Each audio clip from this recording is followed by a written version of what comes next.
Star education point के online class में फिर से स्वागत है बच्चों। हम लोग प्रकाश का व्यतिकरण इस घटना से संबंधित चैप्टर पढ़ रहे हैं और प्रकाश के व्यतिकरण की घटना संपन्न होने के लिए एक विशेष प्रकार के स्रोत की आवश्यकता होती है जिसे कला संबद्ध स्रोत अर्थात कोहेरेंट सोर्स कहा जाता है। तो उसी से आधारित ये क्वेश्चन है कि कला संबद्ध तथा कला असंबद्ध स्रोत क्या है, इससे आप क्या समझते हैं। तो आइए देखते हैं इसका उत्तर क्या हो सकता है। पहले इन स्रोतों को समझ लेते हैं, उसके बाद देखते हैं कि उसका उत्तर किस प्रकार से लिखा जा सकता है। तो आइए देखिए, मान लिया कि ये दो प्रकाश स्रोत है, ये S1 और S2 दो प्रकाश स्रोत है और दोनों तरंगे उत्सर्जित कर रही है।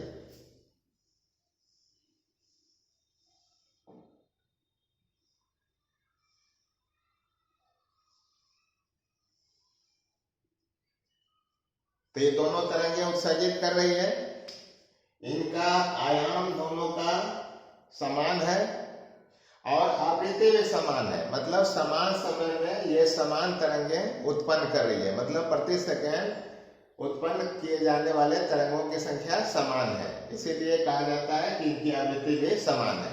तो समान आयाम और समान आवृत्ति वाली दो तरंगें स्रोत से उत्पन्न होकर के और ये दाईं ओर जा रही है और एक ही माध्यम में चल रही है।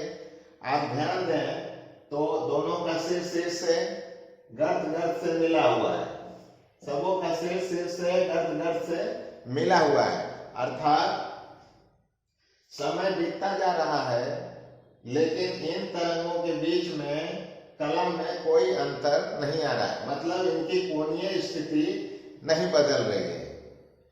तो इस प्रकार की ये दोनों तरंगे जो है कला संबद्ध तरंगे कहलाएगी और जिन स्रोतों से ये उत्पन्न होती है ये तरंगे, उन स्रोतों को कला संबद्ध स्रोत कहा जाता है।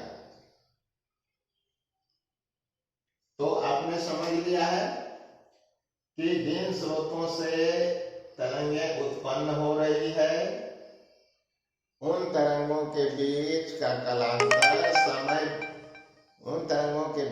कलांतर समय बीतने के बावजूद भी नहीं बदल रहा है, अर्थात इनका सिर से और गर्द से हमेशा मिला हुआ है और वे आगे की ओर बढ़ते चले जा रहे हैं। तो इस प्रकार की तरंगों को कला संबद्ध तरंगे, मतलब कला से आपस में जुड़ी हुई तरंगे कहलाएगी और जिन स्रोतों से ये तरंगे उत्पन्न होती है उसे कला संबद्ध स्रोत कहा जाता है।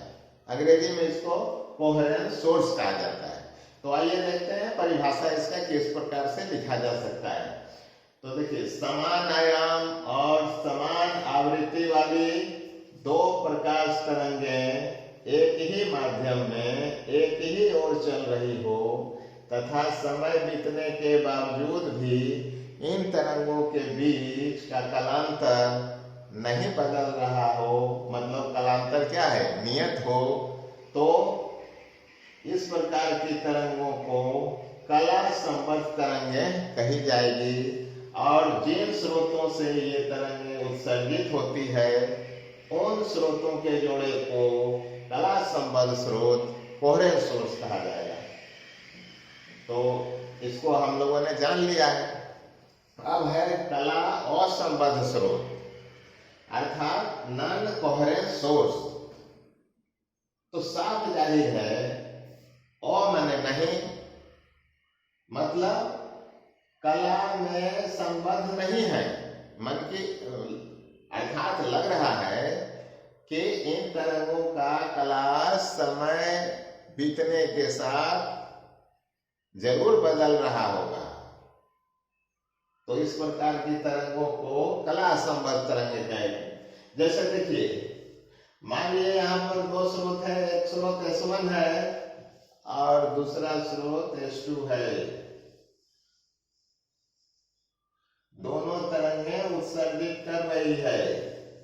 लेकिन ये मान लेते हैं कि कला जैसे जैसे समय बीत रहा है,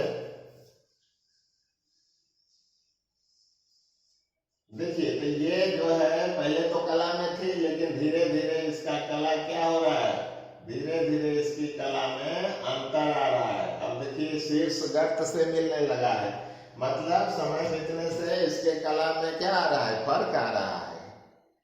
तो इस प्रकार की तरंगों को कला असंबद्ध तरंगें कहेंगे। और जिन स्रोतों से ये तरंगें उत्सर्जित हो रही है उन प्रकार स्रोतों को कला असंबद्ध स्रोत कहेंगे। तो आशा है बच्चों इन दोनों स्रोतों में अंतर आपने समझ लिया होगा। लेकिन एक बात और बता दें कि कला संबद्ध स्रोत जो है वो दो अलग अलग स्रोतों से कभी नहीं पैदा हो सकती है। ऐसा नहीं है कि दो बल्ब अलग अलग जला दें तो उनसे उत्सर्जित होने वाली तरंगें कला संबद्ध स्रोत हो जाएगी, ऐसा कभी नहीं होगा। तो आगे हम लोग पढ़ेंगे कि यंग नामक वैज्ञानिक ने और फ्रेनेल नामक वैज्ञानिक ने किस प्रकार से एक ही स्रोत से दो अलग अलग स्रोत उत्पन्न किया, जो ऐसी तरंगें उत्पन्न कर रही थी जो जिनका कालांतर समय बीतने से नहीं बदल रहा था।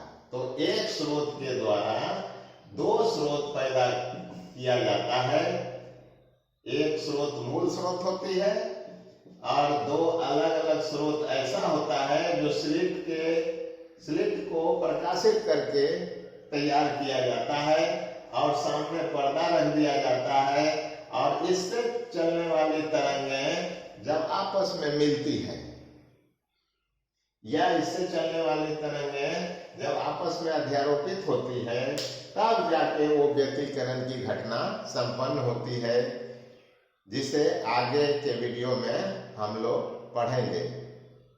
अभी तत्काल कला संबद्ध और कला असंबद्ध स्रोत इसको समझकर आप जरूर याद कीजिएगा और ये ध्यान रखिएगा कि कला संबद्ध स्रोत दो अलग अलग स्रोत से कभी भी पैदा नहीं की जा सकती है। सिर्फ एक ही स्रोत से विशेष व्यवस्था द्वारा दो अलग अलग ऐसा स्रोत पैदा किया जा सकता है जिनसे उत्सर्जित तरंगें आपस में कला संबद्ध होगी।